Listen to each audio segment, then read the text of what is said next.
Imagine que você esteja trilhando um caminho, uma trilha dentro de uma mata fechada. E agora, no meio do caminho, você se depara apenas com dois caminhos. Você vai precisar decidir seguir por um caminho ou pelo outro. Um está apontando para a direita com dizeres: daqui para frente é vida extraordinária. E o outro está apontando para a esquerda com os dizeres: daqui para frente é vida satisfatória. Você olha então para trás, o caminho que você estava trilhando não é nem extraordinário, nem satisfatório, logo não existe a possibilidade de você recuar. Então você vai precisar continuar, porém agora escolhendo. Você iria para a direita, daqui para frente é vida extraordinária, ou você seguiria pela esquerda, daqui para frente é vida satisfatória. Talvez se uma das opções de escolha fosse algo do tipo, daqui para frente, perigo de morte, tenho certeza que a outra opção poderia ser vida extraordinária ou vida satisfatória. Não faria diferença para você, tendo em vista que você não queria passar por perigo de morte. Então, qualquer uma dessas opções é lucro. Agora, escolher entre duas coisas boas, geralmente não é fácil mesmo responder assim de bate-pronto. Por isso, eu quero que você venha comigo nesse vídeo, que você vai entender que achar que tanto faz fazer escolha da direita ou da esquerda simplesmente porque são coisas boas não é uma conclusão tão inteligente assim. Olá, Jackson Schilling quem vos fala, e para quem não me conhece, eu sou uma pessoa que trilhei exatamente esse caminho que falei no início desse vídeo. Por muitos anos, vivi uma vida muito boa, uma vida que pessoas comuns com certeza diriam: queria eu ter a vida que o Jackson tem. Ele tem família, é empresário, tem casa, tem carro, tem moto, uma família bem estruturada, é homem de fé. O que poderia lhe faltar? Porém, sou alguém que percebeu que não há nada tão bom que não possa melhorar. Foi então nesse momento que eu precisei decidir em viver uma vida extraordinária ou viver uma vida satisfatória. Então hoje estou aqui para te contar como foi esse percurso na minha vida e o mais importante, trazer um conteúdo feijoada aqui para você. O que é isso, Jackson? É um conteúdo que vai alimentar você, vai sustentar e te fazer desejar chegar até um momento de decisão na sua vida. Sim, você vai precisar decidir em algum momento, fazer uma escolha, optar por uma vida satisfatória ou uma vida extraordinária. Depois que você entender o princípio que está por detrás nos momentos de decisões, não tem qualquer possibilidade da vida continuar como ela estava antes. A sua vida vai mudar, pode ter certeza. Se ela era boa, vai melhorar. Se ela era ruim ou péssima, os dias desse caminho turbulento estão para acabar.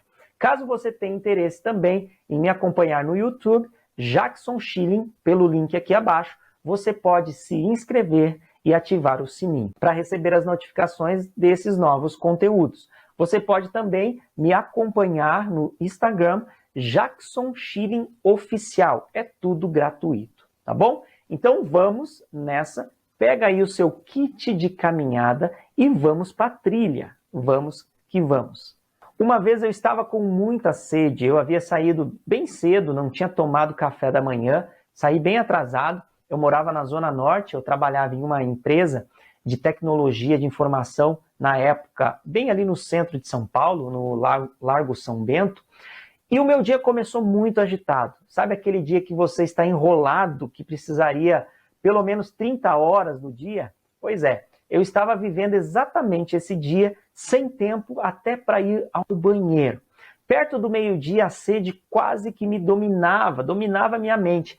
E eu tinha então que ir visitar um cliente de última hora, lá na Avenida Paulista, era um banco que ficava ali na Avenida Paulista. Saí correndo, peguei o metrô, e no trajeto do metrô São Bento até a Estação Paraíso, na linha azul, né, para depois eu pegar a linha verde e descer ali na Estação Brigadeiro Luiz Antônio, eram apenas 6 estações, um trecho relativamente rápido. Só que eu estava com tanta sede, eu topava qualquer parada.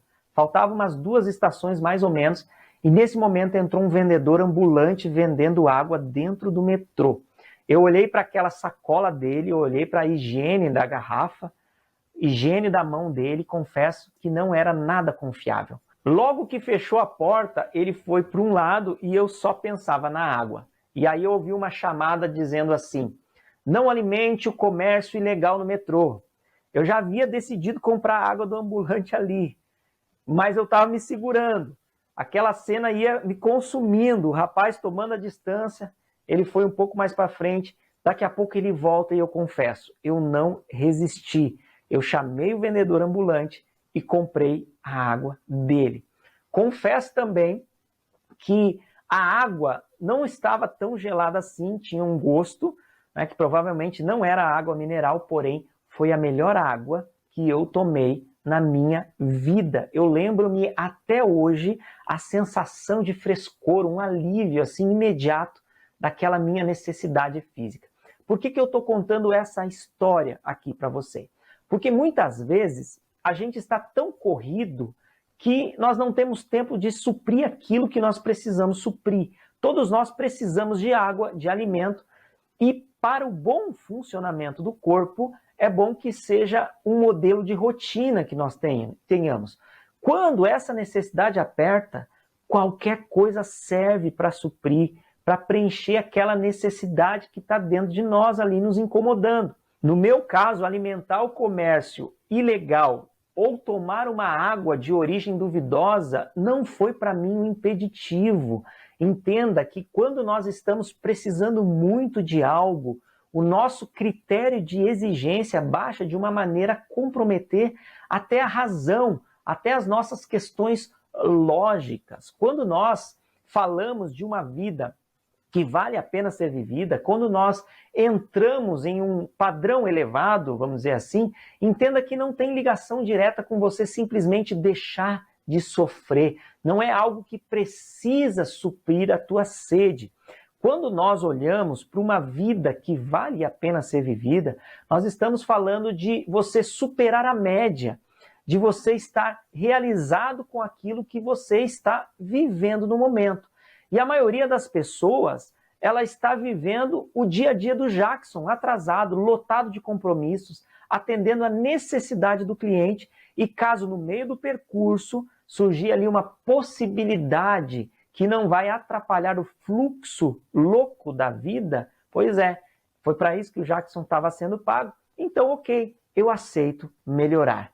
O que a maioria das pessoas não percebe é que sem água o corpo vai travar, mas cedo ou mais tarde o problema virá. Não existe nada neutro, como dizia minha vozinha. Não existe almoço grátis. Alguém está pagando a conta. Por isso que uma coisa é certa, não existe alguém que queira viver uma vida ruim. Alguém com as suas condições normais mentais jamais vai viver uma vida ruim. Agora, é possível que muitos querem viver uma vida boa. Uma vida boa, pelo menos, é uma vida melhor que uma vida ruim. O que é algo muito interessante aqui é que dificilmente alguém, depois que conhece uma ótima vida, ela queira voltar para uma vida boa. A vida boa aqui é justamente uma vida satisfatória. Então vamos lá. Vou falar um pouco sobre a vida satisfatória. É muito fácil identificarmos uma pessoa que está vivendo uma vida satisfatória. Quem vive uma vida satisfatória tem sempre uma referência visual. O que é isso? Visual é mais ou menos assim. Alguém chega em você e faz uma pergunta. Você lembra do fulano? Quem o fulano? Ah, o filho lá da Márcia, lá daquela Casa Verde. Sei. Que tem ele? Ele está super bem. Ele trocou de carro, terminou de construir a parte de cima do sobrado dele. Ele fez até um salão para churrasco. E eu acho também que fulano mudou de emprego. Por quê? Porque eu vejo ele sempre saindo agora de gravata. Veja, vida satisfatória remete sempre àquilo que é visual, ou seja, aquilo que se tem. Essas coisas agradam aos olhos, porque geralmente são justamente as coisas visuais que nós queremos buscar e que nós almejamos muitas vezes. Entenda aqui que ter uma vida satisfatória é você visualmente atender todos os critérios que aparentemente são necessários para uma sociedade, para um clã, para um grupo ali de pessoas daquela realidade que está enxergando a pessoa. Isso é, na verdade, um estado mental de aceitação. Você conseguindo coisas, você está fazendo com que a sua mente aceite o modo de vida que você está vivendo. Até porque você está dando certo, você está conquistando coisas. É o visual que levam essas pessoas comuns a dizerem: queria eu ter a vida que o fulano tem. É a base do ter. Por isso, na nossa mente existe esse registro. Tem uma família, tem um carro, tem um emprego, tem casa própria, tem carro, tem moto, tem um monte de coisa. Ele pode até não ter algo, mas olhando para todo o contexto, ele tem. E é essa base que faz com que se conclua que nada poderia faltar para uma pessoa de vida boa. E é claro que uma boa vida, ou vida boa, é algo muito bom. Não tenho dúvida que a maioria das pessoas já estariam plenamente satisfeitas só por saírem da vida ruim. Eu não estou querendo aqui levar você a criticar pessoas que estão buscando coisas, jamais. Até porque coisas fazem parte de uma vida que vale a pena ser vivida. É preciso termos o mínimo necessário para que possamos ter sentido nessa terra. Claro que coisas importam. O que eu estou querendo dizer aqui, ou levar você aqui, é entender que também tem outro caminho de vida, outra trilha para ser vivida. Sim, existe um outro conceito que também considero ter, porém o ter não é o fundamento, ele é apenas um dos meios. Veja que eu estou dizendo que o ter não é o único meio, é um dos meios. E um pouco mais para frente nós vamos falar em detalhes sobre esse conceito, mas por hora precisamos entender aqui que existe um outro caminho.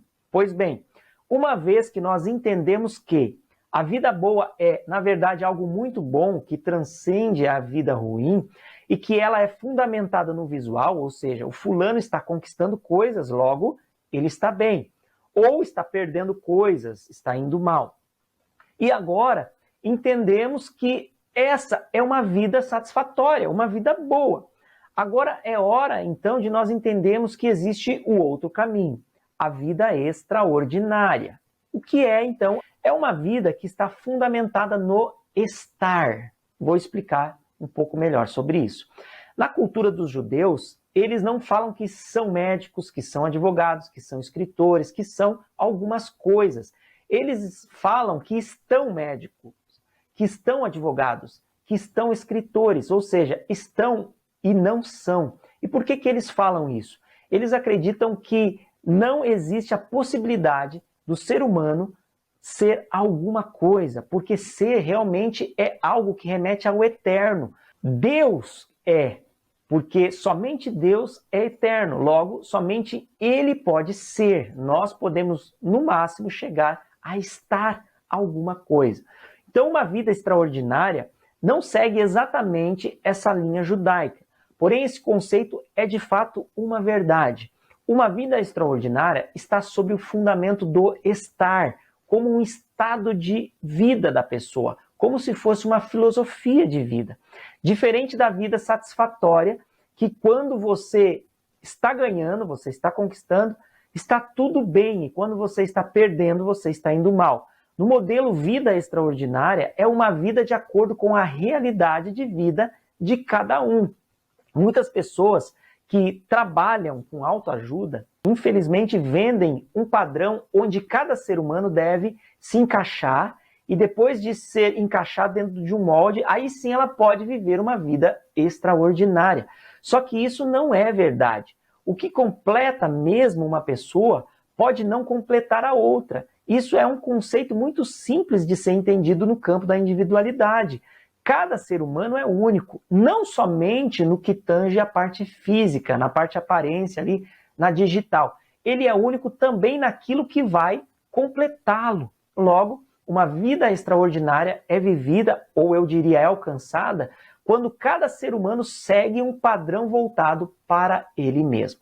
Certa vez, eu fiquei conversando com uma pessoa que tinha uma boa vida. Ele me contava ali das conquistas, de como ele havia realizado tais feitos, uma conversa muito agradável voltada para ele. Eu notei que toda vez que ele falava alguma situação da vida dela, como por exemplo, eu dou graças a Deus porque eu posso caminhar, eu dou graças a Deus pela saúde, e outras coisas. Ela sempre utilizava o fundamento, porque tem gente que não consegue, tem gente que não pode, tem gente pior que eu, tem gente que não tem condições, etc. Veja que na mente dessa pessoa a referência era algo ruim. E isso era muito notório. Ela comparava a vida dela com essa vida ruim das outras pessoas. Foi então que eu, percebendo isso, fiz a seguinte pergunta a ela. O que é uma vida perfeita então para você? Só que me responde agora sem olhar para baixo. Me responda uma vida que você acredita que seja acima de você. Ele respondeu mais ou menos assim: olha, eu tenho saúde, porém acho que a minha saúde poderia melhorar se eu dormisse um pouco mais. Eu então lhe perguntei, mas você está sem dormir direito? Ele falou, não, faz tempo que eu durmo, mas o meu sono não é perfeito. Eu não consigo dormir assim de uma forma contínua. E o que mais poderia te levar a uma vida perfeita além disso? Aí ele respondeu, a minha vida está quase perfeita, mas teria, além do dormir melhor, algo que tira a minha paz, que é o meu relacionamento com o meu filho.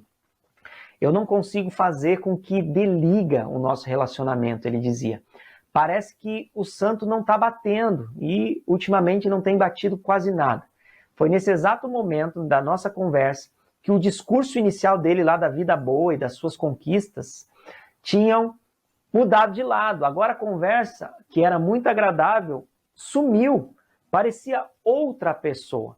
Na visão dele, inicialmente, ele tinha me falado de que uma pessoa estava com a saúde debilitada, com as pernas, que não tinha acesso mais, mas graças a Deus que ele tinha as pernas e a pessoa não, enfim, ele mudou da água para o vinho.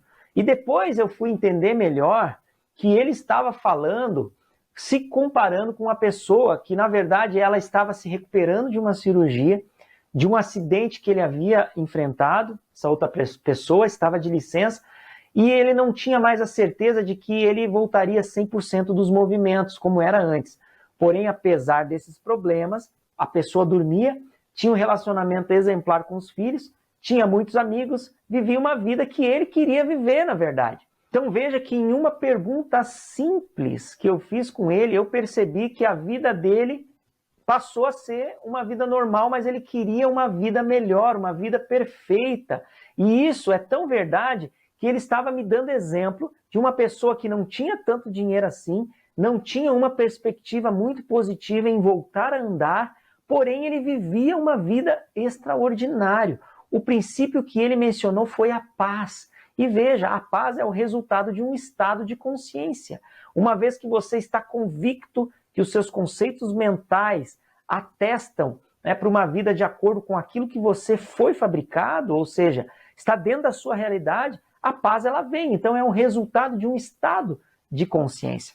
Entenda aqui, vida extraordinária é uma vida que está fundamentada no estar, olhando sempre para a realidade de vida hoje e buscando prazeres, satisfações, entrando no lado bom da vida em cada momento que a pessoa está vivendo. E para quem vive uma vida extraordinária, o jantar com amigos não é só um jantar, é um mega evento, um momento que vale a pena ser vivido entre amigos. Para quem vive uma vida extraordinária, o passeio de domingo com a família não é só um passeio. Para quem vive uma vida extraordinária, todo momento passou a ser um momento único, um evento ou um mega evento. Quando a pessoa vive um fundamento do estar, ela vai para uma lógica e vai extrair de cada momento vivido como se fosse um único, bom ou um momento único também ruim. Entenda que a vida extraordinária não é uma vida sem momentos ruins.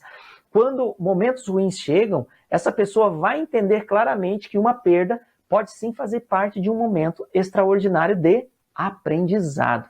Salomão, um grande rei de Israel, considerado um homem muito sábio que está na história, ele disse certa vez que era melhor ir a um velório do que ir a uma festa.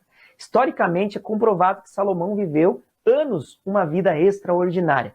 E qual a razão dele ter dito essas coisas? Quem iria preferir um velório, do que ir a uma festa? Aparentemente não tem lógica. Agora, por outro lado, o que mais tem valor? O que as pessoas preferem ou o que as pessoas precisam? O rei de Israel estava falando ali da construção de algo que não é comprado, a sabedoria. E para construir a sabedoria, muitas vezes é necessário uma capacidade de saber lidar com coisas complexas da vida. E a morte é uma dessas coisas. Quem sai, geralmente, de um velório, sai dali transbordando de convicções. Eu mesmo já estive em muitos velórios e eu concordo totalmente. No velório, as pessoas são mais reais, elas falam mais verdades profundas, elas estão dispostas, muitas vezes, a transformar a vida delas. Em festa, eu nunca tive essa impressão. Por isso, veja, alguém que está fundamentado sobre o conceito de uma vida extraordinária consegue ter uma visão mais ampla sobre o todo. Por exemplo, teve uma vez que eu comprei um carro para minha esposa, um carro mais antigo para ela poder dar, correr, levar as crianças à escola, enfim. Eu procurei 1.0, mais econômico, e fui ver um carro que um amigo meu me indicou, falando que era o carro do cabeleireiro dele, que era um carro de procedência, tinha um ótimo preço. Eu fui lá, vi o carro, atendeu a minha expectativa, enfim, comprei esse carro. A minha esposa rodou 1.000 quilômetros com o carro. Foi trocar o óleo do carro, começou a bater o motor. Poxa vida, fui enganado. Primeira coisa que veio na minha cabeça. Entrei em contato com o rapaz, que me vendeu o carro, e expliquei a situação para ele. Falei, poxa, 2 meses, 5 dias rodando com o carro. Rodou um pouquinho mais só de 1.000 quilômetros. E acontece isso. E aí ele foi bem claro comigo, eu não posso fazer nada. Eu já gastei o dinheiro. Quando eu fui questionar junto ao advogado, ele me falou que era complicado esse caso, tendo em vista que a gente compra entre particulares e tem algumas decisões que não foram favoráveis e que era um vício sim, um vício oculto, só que o advogado estava tentando me justificar talvez na possibilidade do juiz entender uma forma contrária ao que eu queria. Pois bem, o que eu quero dizer aqui é que eu em nenhum momento fui abalado por essa situação. Eu me coloquei no lugar do rapaz. Se de fato ele não sabia que o motor bateria depois da troca do óleo, se foi uma eventualidade. Isso nós não temos como avaliar, só ele e Deus podem dizer. E se ele não sabia mesmo? Se foi algo que aconteceu? E se foi uma eventualidade que aconteceu para que eu pudesse aprender alguma coisa com isso? Então veja que o modelo de vida extraordinária não considera que todas as coisas ruins acontecem em nossas vidas sejam indícios de problema ou de perda. No mundo das possibilidades, é muito possível que uma perda seja algo bom. Viver, então, uma vida extraordinária não é viver a ausência de problemas. Como diz uma frase, o que seria da experiência se não existisse os dois lados da moeda? Ou também aquela outra frase que diz, os calos das mãos é a demonstração que não houve fome naquela casa. O que é muito claro para mim é que na vida de quem vive uma vida extraordinária é que ela não é apegada ao resultado do jogo. Ela entende que o jogo precisa ser jogado com toda a dedicação, precisa fazer o melhor que seja possível fazer, porém o placar final não é o retrato exato do jogo. Às vezes quem perde ganhou muito mais do que aquele que saiu vitorioso naquele jogo.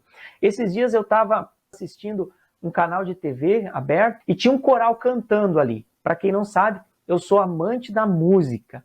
E coisas assim como divisões de voz atraem muito a minha atenção. E eu estava no canal da televisão da Rede Vida, que é um canal cristão da Igreja Católica. Tinha um programa ali onde havia uma competição de corais cantando, dividindo ali as vozes. Vi cantar os 3 grupos, todos com muito talento, com muita qualidade. Eu não saberia dizer qual que deles era o melhor. Eu achei até que todos estavam no mesmo nível. E o que me chamou a atenção foi quando os jurados selecionaram um único grupo para levar o prêmio. E olha que interessante, todos os grupos tinham a mesma fé, cantavam o mesmo ritmo, a mesma linha musical, porém apenas um levaria ali o prêmio, claro. A apresentadora do programa passou o microfone para o representante do grupo ganhador ali poder falar, e ela disse mais ou menos assim, eu quero agradecer primeiro a Deus por ter escolhido o nosso grupo para ganhar. Obrigado, Deus, por ter sido conosco nesse programa e ter nos dado a vitória. Provavelmente, essa pessoa é alguém que tem uma visão de uma mentalidade de vida boa. Veja que na concepção dela está tudo apontando para um Deus que está favorecendo um e corrigindo o outro. Mas a apresentadora passou também a palavra para o líder do outro grupo, para que ele pudesse dar uma mensagem. E ela disse mais ou menos assim também: o resultado de hoje foi totalmente de Deus. Nós não viemos aqui para ganhar ou perder, nós viemos aqui para adorar a Deus. E nós fizemos o que nós acreditamos. Essa líder vira então para os grupos que perderam e diz assim: todos nós aqui somos mais que vencedores. Parabéns a todos. Uau! Eu achei aquilo muito nobre da parte dela. Provavelmente essa pessoa tem uma visão de alguém que tem a mentalidade de vida extraordinária. Ela foi tão extraordinária em sua fala, a meu ver, que a mensagem dela ultrapassou a televisão. Inclusive chegou até vocês. Sempre que eu falo sobre vida extraordinária, eu respondo 3 questões. A primeira é: Jackson, por que escolher pela vida extraordinária? E a resposta é muito simples, porque a vida que vale a pena ser vivida está nela. Segunda questão que eu sempre respondo é: Jackson, como é viver uma vida extraordinária? Só existe uma forma: decidindo. É você decidir, e é decidindo entrar no percurso. E a outra, e a última, né, a que mais se destaca é: Jackson, mas como eu faço para viver essa vida extraordinária? Então entenda que tudo começa na mentalidade. Imagine você que tenha dentro do computador um arquivo escrito no Word. Aí você abre esse arquivo e entende que ali tem tudo sobre você, mais precisamente sobre como é a sua vida. Pois bem, você vai precisar abrir esse arquivo, ler todo o texto, destacar o que tem a ver com a vida que vale a pena ser vivida, descartar o que não tem mais conexão com o novo modelo de vida que você escolheu e está buscando agora. Você vai reescrever todo esse texto. Feito isso, agora imprimir, deixar visível para no dia a dia você ir se organizando aí com esses novos hábitos e pensando da forma certa de agir. É assim que se começa, é assim que tudo se dá início. A grande sacada aqui é a mentalidade. Então agora que você já sabe a diferença entre vida extraordinária e vida satisfatória, então é você quem escolhe. Vida extraordinária ou vida satisfatória? Eu encerro aqui esse episódio dizendo: nada é tão bom que não possa ser melhorado. Só não vai dar certo se Deus não quiser. Mas como Ele geralmente quer e não influencia nas decisões que só competem aos seres humanos, logo eu tenho certeza de que você irá desfrutar da vida que vale a pena ser vivida. Então, uma extraordinária vida para você também. Um grande abraço e até o próximo conteúdo. Tchau!